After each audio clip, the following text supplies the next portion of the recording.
Hey, I got a quick story time for you guys. So, as many of you know, I'm a licensed realtor, and let me tell you, it can be very interesting, okay? People try to get clever and scam you, right? So you have to be prepared. One time I had a house listed in the city. It was overpriced because the seller wasn't really listening to me. So it wasn't getting many offers. Then I get one from an investor. He calls me up and says, I'd like to make a cash offer on your list. I'm like, cool. Just send over your proof of funds and your LLC information. Then all of a sudden, it's a hard money loan, which I called him out on right away. You said you wanted to make a cash offer. This is not a cash offer. Strike number one.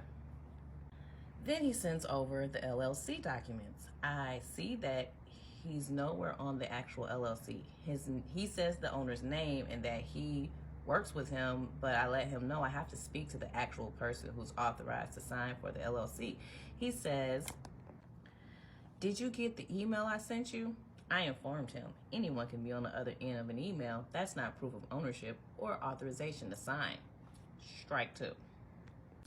Then he sends over the pre-approval, but there's no phone number on it, just an email address. So I Google the lender to get the number so I can actually speak to them. And I also see he's changed the email address slightly. The one on the lender's website had more letters to it. Got a lender on the phone and they tell me they do know of this buyer, but he's not pre-approved through them yet. And they would get back with me to let me know if they will be actually getting a pre-approval for him. A few days later, they told me after due diligence, they wouldn't be able to pre-approve him at the time. I never took the house off the market or marked it pending because I knew something wasn't right.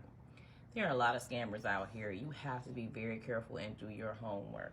Always get an agent that does due diligence.